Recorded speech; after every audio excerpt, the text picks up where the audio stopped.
today is another FAQ. I have gotten your questions and I am about to answer as much of them as I possibly can in the next hour. You know how we do, contribute to the conversation, join me as we talk. So today we are talking about struggles and challenges that people face while trying to study abroad or outside their home country, and you have asked questions about that. And then there are also two questions about losing funds or losing admission and how you can kind of navigate that, and that's never fun. So let's start from struggles and challenges that people face when trying to study abroad. How to get a supervisor in a Canadian school. Good thing I have recorded a video that goes into more details about how to actually get a supervisor, but I am going to summarize that. And whether this is a Canadian school or school in the US or wherever else in the world, the process is the same.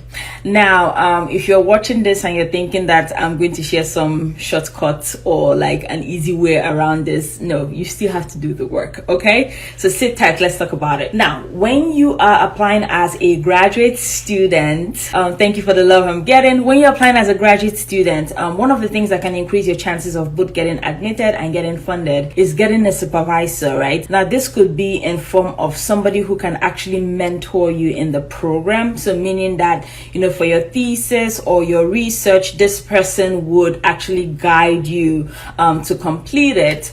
Or it could actually be someone that you're actually going to start the program directly in their lab. So like a PhD or, something that is more specific, meaning like even though you're admitted to the program and you take general classes, you're actually going to be working for or with the person. They're not just going to mentor you or advise you throughout your program. The reason that schools want this or like this is graduate programs are typically smaller than undergraduate program. They are more specific, right? People go and study exactly what they want to study, and so schools have to be careful that they pick students that will be successful in the program. So not just anybody who wants to study biochemistry, but somebody who wants to study biochemistry that is interested in immunology, but that they also have faculty in that school that study and are experts in immunology that can get this graduate student through.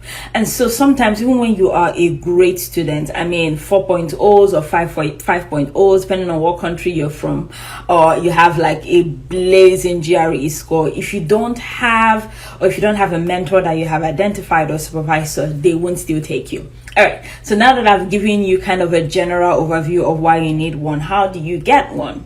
Like I said, there's no shortcut to this process. And so the first thing that you need to do is, I like to start big. And so that is identify the schools that are interested in your general area of, interest. So like I said, biochemistry, biology, chemistry, psychology, sociology, something, fine arts, people, schools who have a graduate program in that general area of interest, right? Number one. The next thing you do is then explore that graduate program and see the faculty members that are there and teaching in that program. If you are in the sciences, a lot of schools will also say, here's a link to their publication, or here's a link to their website, or here's a link to the body of work for this person, right? You now want to dig even further and see what Professor A or Professor B is up to, right? So I am going to use myself as an example, as I always do, to make this make more sense. So when I was applying to a PhD program or a graduate program in nursing, ended up being a PhD program, the first thing I would do or I did is to look at schools that have a PhD in nursing program, right? So that gives me like a list of schools to kind of start with. And then the next thing that I did was to look at schools that do have a PhD in nursing program, but also had HIV research going on, right? That narrows it down a little bit further to certain schools, because not all schools that have a PhD in nursing program have HIV research going on in that program by faculty members. So once I'm at the HIV research area, then I start to look at each individual school, but I'm specifically focusing on faculty members that are doing HIV research. Is that making sense? Now, how you do narrow the area of interest depends on what you studied for your undergrad, what you did your thesis project on, because you need to have some kind of backing or foundation to what you're interested in, right? And then also what you have been working on, what have you been doing since you graduated? Those are some things that could point you in the direction of what you should be looking at or where you should be looking. Now, once you have narrowed it down to a specific area of interest, you can start to look at faculty members that specifically do what you're interested in. And then while you're doing that, I highly recommend that you go through their profile, meaning what did they study, what do they teach, where have they published, read some of their papers. Now, I have read some of those wet lab papers and they are very boring. Sorry if you're in that field. So my point is, it may not be as easy for you to understand, and that's okay. If you're also from a country where like that kind of research is not going on, or you didn't go to a university that has that much resources, some things may be foreign to you even though it's in your field. Again, don't beat yourself up for it. That's okay.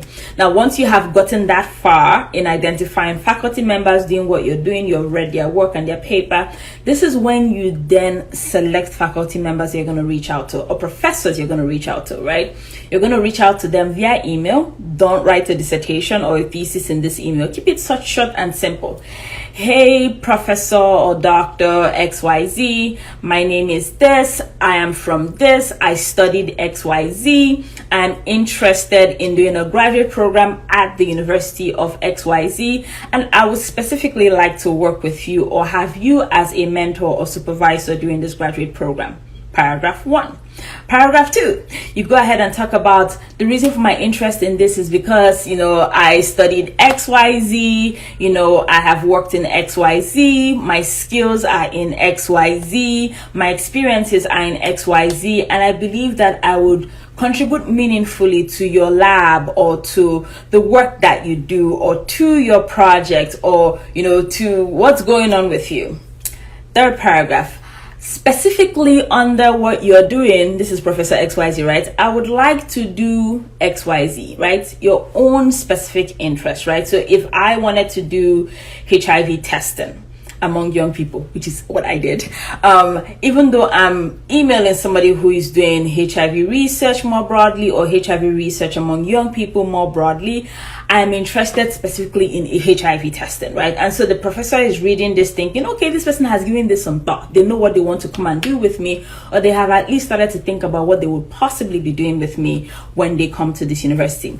And then when you're done with that email, the last thing you want to do is ask for a 10 to 15 minute Zoom, Skype call to further introduce yourself and talk about your interest, right? Remember I said don't write the dissertation or thesis in this email. This is why.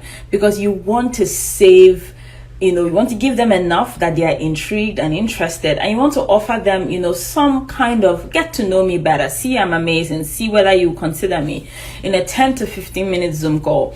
As a professor today, if somebody asks me for 10 to 15 minutes, I don't get a headache, right? Compared to like 30 minutes or an hour. But then that way you have not only established interest or established contact, you have offered them the opportunity to talk to you, to get to know you more. Now, this may not work the first time or the second time or the third time. And so again, don't beat yourself up for it. This is something that takes people a while to find a good fit. The good thing though is that when you find a fit, when you find somebody who really wants you as a student, they will go through hell and high waters to get you into their school or into their lab. And that's where it works. So I hope I have answered this question in a few minutes. Like I said, a video is coming up on this. I have it recorded, it's edited, the thumbnail is done, is ready to go. So look out for that video and hopefully it will go even deeper. And feel free to email me or DM us if you have any more questions about this. The next question is how to get a US visa quickly. Okay, a US visa is not one of those visas that you can just get quickly for the heck of it. They have put in processes in place to make sure that you have to go through certain steps to get the visa. However, relatively, you can get it relatively faster if you fit certain criteria. The first is, and I'm going to focus on students for this actual response. The first is if you're a student, you have a valid I-20 with a start date, and they don't have any date that is open before that start date. You can then go ahead into the system, fill out your DS-160 form, go ahead and pay your visa fee, MRV, and then that way you can get into the appointment system. Pick the first available date, even if it's in 2026, it doesn't matter. But it's by picking that date that you would then have access to request an emergency date. Right? And so when you request the emergency date, that's when you upload the I-20 that shows that you have a start date and they don't have a date that's open at the embassy before the start date. And then that way they can give you a date to come in. The only catch to the emergency date request is whatever dates they give you, you have to go. So you want to make sure that you are at least in a position where you are ready. If they say come in 3 days, you can show up in 3 days, right? Does this work for US schools also? And I'm thinking this person is referring to the talk on how to get a supervisor for graduate school. The answer is capital yes. It does work for US schools. As a matter of fact, because the US is bigger than Canada, no shade, there are more universities and there are a lot more people, professors that are looking for graduate students to work with. And so if the US is something that a place that you're interested in studying at, you should definitely explore that. I have actually found that people are more successful doing this with US schools than Canadian schools, because Canadian schools are, not as big and they don't take that many students. So it's a lot harder to find a supervisor in Canada compared to the US. The next question is finding a scholarship. Ooh, that's a big one. The person who asked this question has not been on the Winie Student World website or has not really started stalking the Instagram page. So this is what I'm going to tell you. There are so many scholarships. International students get, anywhere from merit to need-based to, talent-based. There are just so many of them. It's impossible for me to exhaust answering that. There is a video on YouTube talking about the different kinds of scholarships that international students can get. If you haven't already, go to winiestudentworld.com and subscribe to our mailing list, because every week we do send out schools and feature the scholarships that they have in the different schools, both undergraduate and graduate, and we also do include private scholarships that you could apply for. So there are plenty. All right. The next question is about how to get financial aid funding, which I'm sure it's tied back to scholarships a little bit. The only thing I'm going to add to that is international students can also get loans. There are not that many loan companies that do give international students money. Full disclosure, but it is possible to get loans and study with loans. And so that's also something you can consider and look into in addition to scholarships that are available at the different schools or at different private institutions. Struggles and challenges people face while studying abroad, writing the GRE. Yes, a lot of people who follow us on here are afraid of standardized exams. Let me be honest, I am one of those people who don't like standardized tests. I think I am a wonderful student, but standardized tests don't do me justice. And so I get the fear that you may have when it comes to actually writing the GRE, right? And so I can also understand the hesitation to doing it. But if you think about it, no good thing comes easy, right? If you want to get somewhere and there's this obstacle in the front of you, how bad you want to get to that place is what's going to give you the ginger to pass through that obstacle. So I say all that to say the GRE is not something you should run away from. Instead, it's something that you should take your time and prepare for. Right now, you can take the GRE at home. A lot of people are doing this. I highly recommend that if you have stable internet, a laptop that has a webcam, and a quiet place, that you should take advantage of this. But please do not let the GRE hold you back. There are also free resources online that you can prepare with. And so if money is an issue and you just have enough money to register for the exam but you can't buy more things, fine, there are so many free resources. But please, if you're in a position where you need to take the GRE and you cannot afford to get into programs that are not funded, don't run away from it, just take it. There's a video on GRE at home on Winie's World, so go check it out. And Stephanie, who is our community manager, is hopefully watching me right now, so please take notes of all the videos and all the things that I'm saying, share and tag so that I can put them up on story and people can know how to find them. Another comment, I noticed a lot of Canadian schools don't use SAT. How else can international students be competitive for those bachelor's degrees? That's a very good question. And I've talked about this multiple times on the page, right? Even American schools, quite a number of them are moving away from SAT. So in the near future, SAT may not be like a big deal per se. It is still now, but it may not always be that way. And so some ways that you can really stand out is submitting beyond the regular generic application. What do I mean? So when you're submitting application to study in Canada and the US, especially for undergraduate degrees, the questions are not groundbreaking. They're very simple, straightforward. A lot of questions are optional, and so you can skip that. If you really want to be a competitive student, go above and beyond. Answer all the questions, write all the essays, right? Include a resume. Make sure that your experiences expand beyond the generic. Like, what have you been doing aside going to high school? Talk about different things. Make sure your personal statement is representing a student who is well-rounded and has had a lot of experiences for the age of 18 or 19 or 20. So really focus on how to stand out in other ways, which means getting experiences, putting yourself out there, being a well-rounded citizen, volunteer experiences, leadership experiences, right? Another thing you could do is reach out to the school, because they're the one that are reviewing your application, and this is a very untapped resource when it comes to application. Email the schools that you're interested in, graduate or undergraduate applicants. They want to hear from you, so email them and talk to them. Tell them that you want to come to their school. Their school is your dream school. All those very nice things you say in emails. Tell them that, and then ask them, how can you stand out? Like, what can you do to stand out? Even though I share all these amazing things here, there are certain things that the schools may tell you that are specific or unique to them that a lot of people might not know. So go ahead and ask. There are a lot of admission counselors.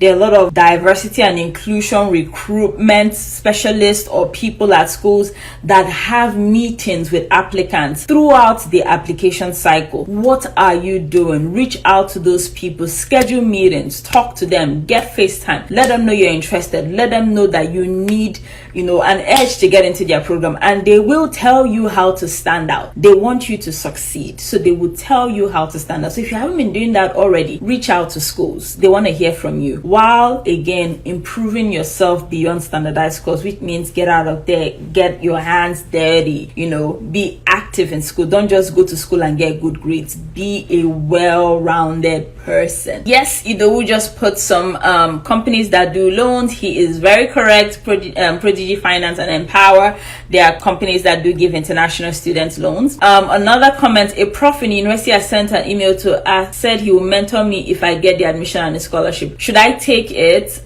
Applying for a PhD, can I take it? So I'm assuming that this professor is saying that if you do get admitted into the program, they'll be happy to mentor you. There are some schools that they sponsor their graduate students directly. It's not the professors that sponsor them. I'm assuming that this is a school like this, and if that's the case, that's no problem. That's the kind of school that I got my PhD at, actually. So my sponsorship came from the nursing school directly, not one professor. While there are other programs where an actual professor has to sponsor you from their grant or lab money. So depending on what setup the school has, you have to work with it. So if this professor in question is in a university where you have to get the admission and scholarship first, then absolutely apply. Instead, you need to reach out to the person who is in charge of graduate admission and ask them what they need or what they usually use to gauge students that are competitive for graduate funding.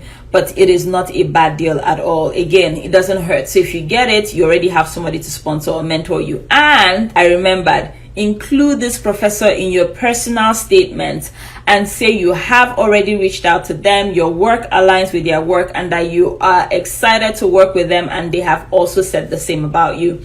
That usually adds some flavor to personal statement, and admission committees like to read that you have been proactive like that. Cheapest schools to apply for and the cost of studying in the US versus Canada. There are cheap schools to apply to. Definitely cannot list all of them in this video, but look out for a post from us about this. This will be one of our priorities moving forward, to actually share some of the schools on our page and in the mailing list. So go subscribe on our website. But the cost of studying actually differs from place to place. What do I mean? So let's say you get admission to a university that's in a rural area or a small city or small town, right?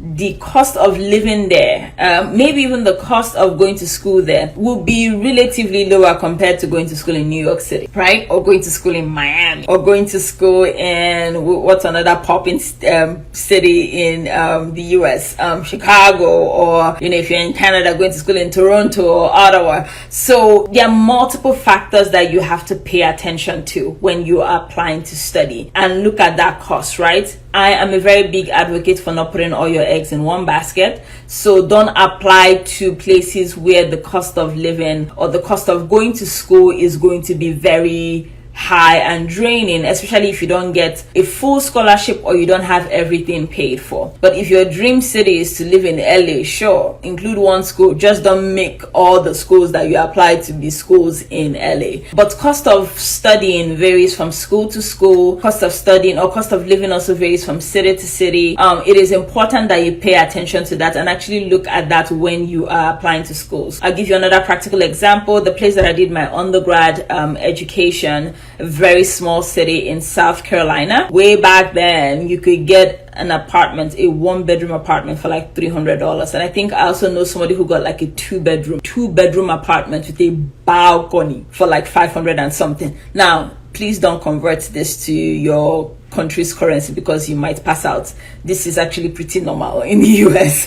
That is way cheaper than if you wanted to get a room in San Francisco that is apparently $1,800, which is $1,800, or if you wanted to get like a small studio in New York City that is $2,200. So all those things matter is what I'm saying. And it is okay to go to a smaller city, start up, get your degree, and then work your way up to your dream city. That's what I will be doing, and I suggest that you do the same too. So yeah, think about all those things, and that would help you kind of manage and balance cost of living and cost of studying, especially again if you have to think through those things for yourself. The next question is educational qualification and processes when it comes to studying abroad.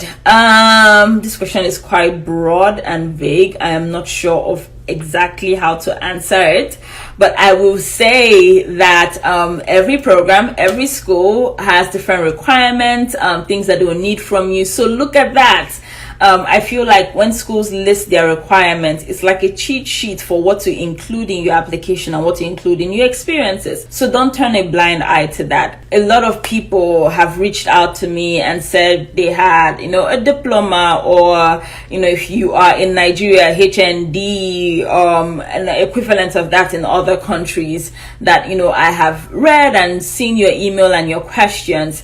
Unfortunately, the US does not really have a very strong structure for what to do with those degrees. And so people who have that usually have the challenge of like needing to start afresh as an undergraduate student, because there's no path in the system for them to transition as easily. That is not the end of the world. There are other ways you could go about it. It might take some time. You could have your credentials, and if you haven't done this already, I highly suggest it. Get your credentials evaluated by WES or ECE or whatever. There are so many of those companies. Get your credentials evaluated, right? And then reach out to schools. Tell them this is what you have studied. This is the equivalent of what it is in the US or in Canada, and you're interested in studying this. Would they take you? What do they need from you? Are there leeways? Would they accept you to, do maybe only 2 years and get your bachelor's? Like, you don't know what the process is until you reach out to the specific schools. If you have those degrees or those educational qualifications that are not considered the standard. So that's what I'm going to say about that, especially because of some questions that I've gotten related to that. But that question is pretty vague. So if you're the one that asked the question, please clarify and I can answer more or better. How possible is it to get a study permit with a PGD, postgraduate degree admission from a Canadian school? Possible? Yes, you can. As long as it's a designated learning institution, you complete the visa application, I don't see why you should not get a study permit, except the people reviewing your application have other problems with your application, which it's usually financial sponsorship when it comes to Canadian study permits. But I don't imagine that there's a problem with that, except there's an experience that you have or you have heard that you want to talk about.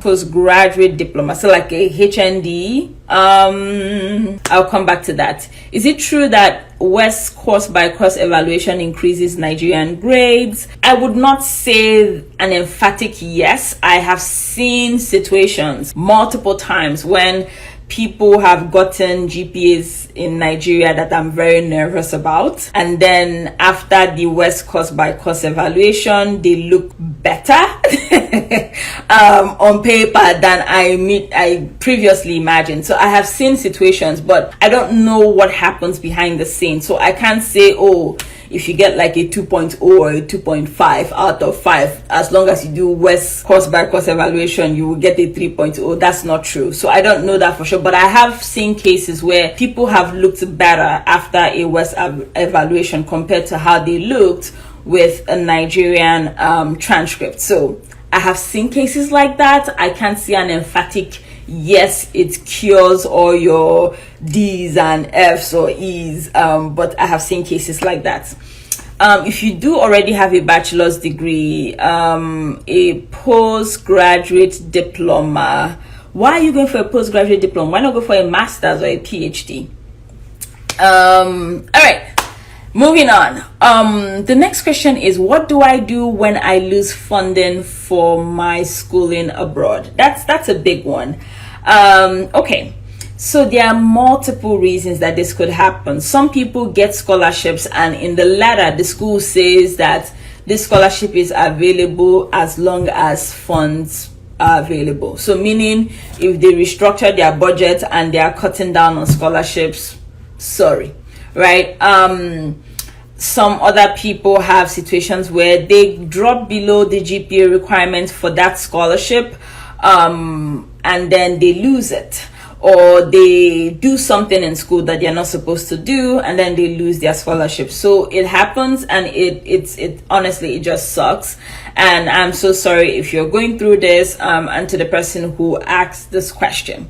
So what you can do if you're already in this situation is, the first thing is to reach out to the financial aid office and tell them what has happened. Now, this kind of makes them aware that, okay, you're in a position where you have a bill that cannot be covered anytime soon based on XYZ factors.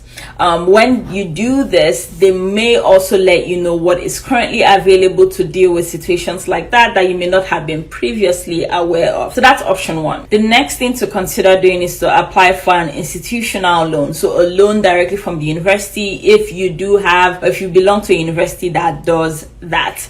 Institutional loans tend to have fewer hoops to jump through. They are not like federal loans that require you to have like all these other things. So you can actually get a better deal from there, or at least just get a yes to get through your education. So that's another thing you could do. The third thing is to actually get a loan from an external company. And for that, you may need a co-sponsor, especially if you're an undergraduate student. And so do you have a family friend or a relative or somebody in the US or Canada who is a permanent resident or a citizen who can co-sponsor a loan for you? That's a hard conversation to have, but you don't know until you ask. So that's another way to cover that. Another thing you could do is to start looking at private scholarships. There are quite a number of them. Again, if you don't actually apply or look for them, you won't know. So I really recommend that you look at those private private options that are available.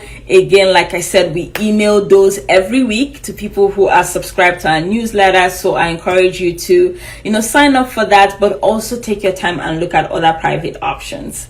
So those are some ways that you could deal with losing funding in a school. And then the last but not the least is to consider transferring into a different school. There are some schools that do give full scholarships to transfer students. I will say that there are not a lot of them, but they do exist. Again, you won't know until you look. So if there's another university or another program where you can apply to and continue your education at, and they either have more money or they have a lower tuition cost, or they, have some kind of advantage that can help you financially compared to where you are, then I highly suggest that you do that. And so an example is if you're going to a school that the tuition is $60,000 a year, right? And you have lost your scholarship or your, source of funding. Transferring to a school that the tuition is $20,000 a year or less definitely reduces the burden. That even if you're asking for the money from somewhere, you're not carrying as much weight as you would with $60,000 a year for tuition compared to $20,000. So those are some things that could help you, navigate when you lose funding for schooling abroad. How do I go about losing my admission after getting my visa? Oh, that's another weird one. I'm so sorry. That rarely happens, but it does happen. So if you lose your admission after you have gotten a visa, okay, thing number one to do is do not travel yet. It's tempting to do it, but don't. Don't travel, because the school, once they take back the admission offer, will report it to the service system that they have taken back the admission offer. And so if you try to enter the US with the student visa when you're not actually going to school, you're doing something wrong. So don't do it. The next thing that you want to do is to start the process of reapplying to different schools and then get a new admission offer. If you already have your visa, chances are, like, if you can get admission to a school maybe that starts in spring and travel sooner, maybe as opposed to waiting to the next fall. Or even if you wait to the next fall, at least you have one more year on your visa. The good thing about getting a visa is you don't necessarily have to be reissued a new one per se. You just have to communicate with the school that you have previously gotten a visa, and they will reissue you a new I-20, and you can always email the embassy and say that you changed your option for school, and they can let you know how to navigate with that. But you don't necessarily have to have another visa interview. Again, if you're traveling to the US, you want to make sure that you actually have a valid I-20 and a valid service record to do that. But honestly, if you have lost your admission after getting your visa and you haven't traveled yet, do not travel. If you lose your admission while you are already in school, that's a very tricky one, because you go out of status if you're on a student visa and you're not in school. So you might really want to leave the country or consider leaving the country and coming back when you have a new admission offer. I hope that answers your question. Again, I'm sorry to the person who is currently in this position. It is not fun, but hopefully the responses I gave are helpful. Again, DM me, let me know what's going on, and we could talk about your situation more specifically. A lot of people now apply for lost graduate certificate in Canada because of the difficulty involved in getting a supervisor for MSc. Do you think it's a good idea? So they apply for certificates that was lost, but they don't have it. I'm so confused by this question. A lot of people now apply for lost graduate certificates in Canada because of the difficulty involved in getting a supervisor for MSc. How does that solve that problem? Although it seems a lot of people are denied because the career plan isn't talent, similar to going for another BSc when you have a BSc. The shortcuts, honestly, they are the ones that get you in trouble. And schools are paying attention to students who are just looking for anyhow and any way to leave the country. You don't want to be in that position. So please, I highly discourage the games and the tricks to try to get people to work with you, because at the end of the day, you want to be a person of integrity. And so I'm not sure what's going on with this question, but I don't recommend anything that makes you look less than a person of integrity in this process, because getting the admission or traveling is not the end of the journey. You actually have to be a student in this school. You actually have to work with this person. You actually need this person or these people to recommend you for jobs or opportunities. And so if you make yourself a questionable person at any point, it will come back to get you. Another question: what are the major things I could look out for to help ace a visa interview, especially at the US consulate? Good question.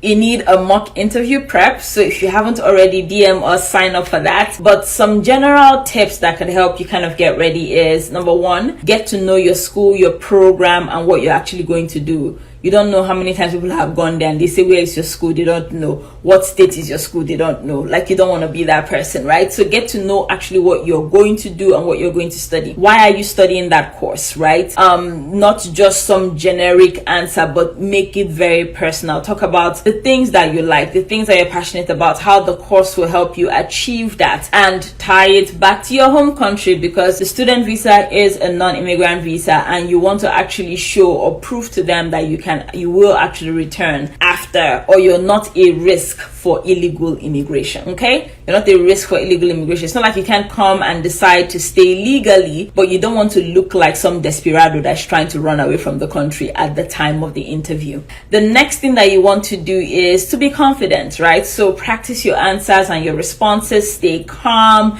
Don't stutter, because then people don't understand what you're saying. Be calm and confident. Another main reason that people get denied is financial sponsorship. So you want to make sure that that's tight. Do you have a scholarship from the school? If you're sponsored by your parents, what do your parents do? Do you have a bank statement to support that? If you're sponsored by your company, do you have a letter from your company and a bank statement to support that as needed? Like, do you have support for where the money for this education is coming from? Without any long story, people want to know that. And last but not the least, consular officers are programmed to sniff out lies, and so you want to really avoid those, because that's one thing that could really blacklist you in the process, is if you are caught in a lie. So I do have questions. I feel skeptical starting from pre-nursing, having had RN here in Nigeria. Okay, why do you feel skeptical? And I do know more specifically about you, though, and the degree you have is not really considered, doesn't make it a bad idea, right? And so in Nigeria, if you study in a hospital and get a degree in nursing, that doesn't qualify as a nursing degree in the US or Canada. So starting with pre-nursing is not a bad thing at all, because of the kind of education that you have gotten that is not as structured and as regulated as going to an actual university. So please do not be skeptical. Again, because I know more about your situation, I don't think what you're doing is wrong or bad, because what you currently have is not a diploma, it's not a degree from a school per se. It is something that is recognized and acceptable in Nigeria, but it's not recognized and acceptable outside Nigeria. So going to Canada and starting as an undergraduate student will give you something that is more solid compared to what you currently have now.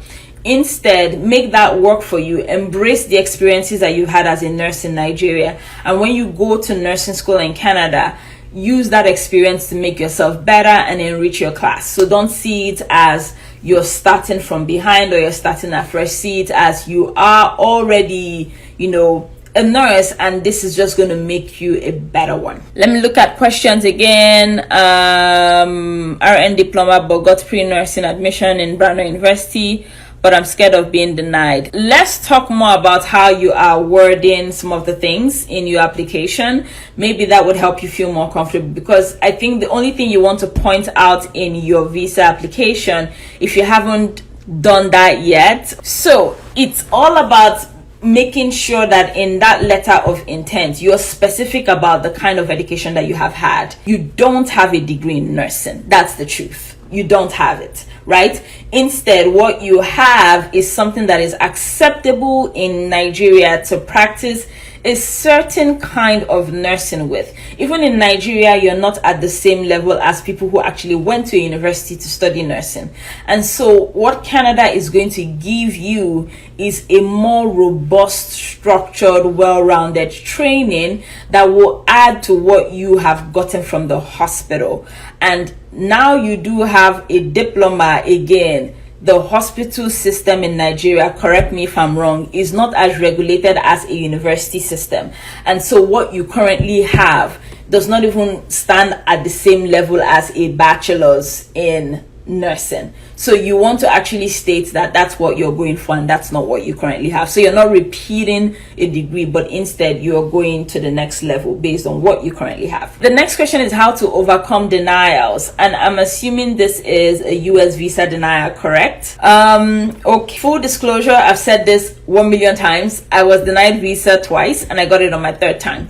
And so this is not the end of the world at all for anybody who has been denied a visa. You want to know why you were denied. If you can identify that for yourself, you have started to solve the problem halfway. And so the next step now is to try and overcome whatever that reason was. Depending on what your situation was, this might be easier than others. So for example, if you were denied visa because of financial issues, it's easy to say, I now have more money, or I now have a better sponsor, right? If you were denied visa because, I'm trying to think, you didn't show enough strong ties to the country, then yes, you can then say, these are the ties I have to my home country and these are the reasons I'm going to come back. So identifying why you were denied is the first thing that you should actually do. And then try to overcome that reason with stronger evidence of how you can actually show that you are a better candidate for the visa interview. But overcoming denials, number one, find out why you were denied and then prepare a better application, right? Get more experiences, get maybe a better financial support, show strong ties. So if you don't currently work in Nigeria or wherever you are, get a job. Like, show that you're actually an active, meaningful, useful citizen in the country, and then you can actually come back to the country because you do have something already going on there for you. Yes, Canada denies visa too. So the difference between, I guess, the Canadian visa application process compared to the US visa application process is that with Canada, you need to provide documentation for everything, right? So the letter of intent, the statement of purpose, or whatever, you call it where you are, your financial support, your proof of strong ties, an explanation of what you want to do, a letter from your employer showing that you're going to come back and work, or a letter from a company that you like to work at when you're done studying. Like with Canada, it's a question of how strong the application itself was, because they're going to read it. You're not actually going to talk to somebody. And so if you're denied a Canadian visa, it's also a question of how to make that application process stronger. Now, this is at the point where I say sometimes you're denied visa for reasons that include some fraudulent behavior, right? So meaning you have applied multiple times and your story is not correct, it's not jiving, or they have identified that there are some inconsistencies in your application or some things that may be made up or not true. If you're in that category, I'm sorry, which is why I really recommend that you don't put yourself in that category at all, because it is a lot harder to convince the consular officer or to convince the embassy of who you are as a candidate if they don't trust that what you're giving or what you're sending to them is true. In every visa application, there's a part where you attest to all the things that I have said in this document or in this form is true to the extent of my knowledge. You put your signature there and you put the date. The moment that they have identified a lie, you have put yourself in a position that there's no talk I can talk right now that can really explain how deep of a mess you're in. So I highly recommend, if you are denied for things like financial sponsorship, proof of strong ties, get more documentation. Go out there, get those things. If you're blacklisting yourself because you are doing some stop. Just stop. Don't do that. And if you haven't applied for a visa yet, I really encourage you to come correct. I've said this multiple times. It's better they deny you because you were yourself and you represented yourself correctly, so that the subsequent times you go there, right, you're not changing your story, you're adding to who you are as a person, versus they denied you because you were not truthful in your application, and then you now have to try to convince them that now you're telling the truth. You can see how that's a lot harder, right? So hope that helps. Let me go back up. For a young person, it's so difficult to show strong ties. What else other than a offer of a job or family can they do? That's true. Yes, that's very true. It is hard to show strong ties when you are a young person. I completely agree. All right, I have said this in other ways, but let me try and say it in a different way, right? If you're going to apply for a visa and you're telling them that you want to come back to your home country, currently, what kind of person are you in your home country? It's all about how you present yourself, right? So offer of a job, yes, this works if you're a graduate student and you can get an offer of a job in your home country. That's a magic one. So if you can get that, I suggest that you do that. If you cannot get that, are you currently working in your country, right? If you haven't been doing anything meaningful for the past 1 or 2 years, then it looks like you're trying to run away, right? So are you currently doing something? What kind of life do you live in Nigeria? Like, are you comfortable? Are you showing that you're comfortable, or are you showing that you're running away, right? Those are some of the things that the consular officer is trying to gauge while they are talking to you. So if I'm going to study, let's say I wanted to study pre-med biology as an undergrad student, and when I am talking to the consular officer, I talk about, why do you want to study this? Oh, I really want to be a medical doctor. I spent my last summer volunteering at this hospital. I have done this internship at this clinic. It actually gave me a very clear picture of the kind of place I want to work at in Nigeria when I am done studying, right? It's a conversation at the end of the day. In US visa application, they might rarely ask you for an actual paper. It's how you present yourself and how you hold that conversation that convinces them of your strong ties to your home country. So yes, get a job offer or a promise of a job if you can. Talk about your family and how close you are to them and how responsible you are for things. But at the end of the day, it boils down to who you are as a person. As Winie, what you currently do, where you work and volunteer, and how you are already a meaningful person in Nigeria, or you're a useful person in your home country, and how you will return to continue that. I think that makes a stronger case for home ties than actually just giving them paper to show that you're going to come back. Did that answer your question? And that's what we do here with the mock visa interview, is to try to get you to sound like somebody who has a home. Like you're not being thrown out of your home country, like how to make you sound like you're going to study and to be a better person, but you're not running away from something. Does volunteering or interning cover up for not working? Does the kind of job not also affect the chances? Volunteering or interning, if you think of it as a cover up, then that's the problem. I would say that's what you're currently doing, and that's okay, right? If you studied microbiology at University of Ibadan, right? And I almost went to University of Ibadan, did I tell you? So if you studied microbiology there, for example, right? And currently you are volunteering at a secondary school to teach biology students. It's not a paid opportunity. That doesn't mean that you're covering up for not working. You're working, you're just not getting paid.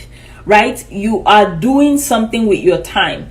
The more you teach biology, the deeper you go in its knowledge, the more you understand it better, and the more it's preparing you for a graduate program. It's all in how you talk and how you reflect on the things that you do. Like, I challenge you to think about things differently when you do them, right? So you're not interning or volunteering to cover up for not working, because when I'm talking to you as a person and I say, hey, what are you doing? You should be able to say proudly, oh, currently I teach secondary students biology. I don't care care whether they pay you 1,000 naira or 5,000 naira for it. It's what else are you doing with your time, and how are you making sure that you are a rounded person?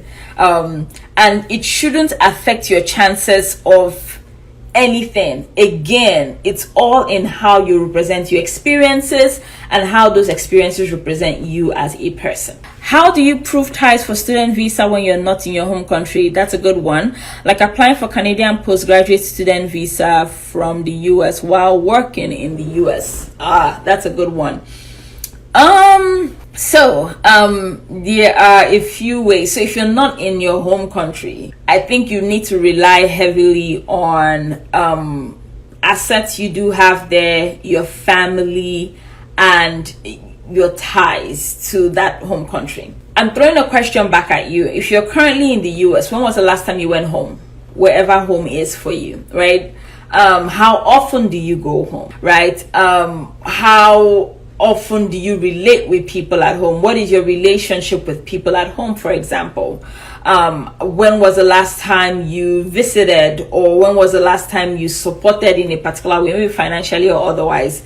Those are some things you can put in your letter of intent to show that you have strong ties at home. So let me give you an example. I personally love going to Nigeria. This pandemic has actually, anyway, I like going to Nigeria. That's my home country. And so if I'm applying for a postgraduate Canadian, applying for a student visa to study in Canada for postgraduate studies, for example, and I say, when I'm done studying psychology, a master's in psychology, I want to go back and continue working or contribute to the mental health structure or mental health opportunities that they have going on in Nigeria. I have visited Nigeria every other year throughout my stay in the US. During the time that I visit Nigeria, these are the things that I do. These are the things that I engage in. These are the ways that I have set up things. I have, contacted these organizations in Nigeria to work with them remotely. I have supported endeavors in XYZ. During this opportunity, this is what I did. During this opportunity in Nigeria, this is what I did. Even though you're doing all these things remotely, I'm reading this letter of intent thinking, this person really likes Nigeria. Right? I go away from it. I don't have any doubt in my mind that this person loves their home country. That's what you want to achieve, right? Especially when you get to actually write this. I think for people who actually try to talk through this in a US visa interview, it could be a lot more challenging to articulate yourself like that. I think if you get to write your home ties, you have the opportunity to really use words and shine on paper. So do that. Talk about how you have stayed connected to your home country while you have been away, what you have been doing, what you have done, and then let that segue into how you plan to continue that once you're done with school. I hope that answers your question. Okay, I missed the question. Do you think it's a good idea to mention to the visa officer that you're doing an MSc when you're going for an MSc in the US? If you're going to mention it, then you have to also tell them why you're going to be starting it all over. It's one thing if you're doing the MSc in the US to give you an edge, maybe for a PhD application in the future. But otherwise, if you're going to redo it in the US, then except you have an explanation for why you're restarting it, you should think about how you want to represent that in your application. It is lovely as always to see everyone here. Thank you for hanging out with me. I have had an amazing time. We are going to do another FAQ series next month. This is a monthly thing, so please send in your questions. We are keeping them on a list so that we can put them together and come here and talk about it. Until I come your way again, or until we hang out again, I hope you have a lovely afternoon. Bye-bye.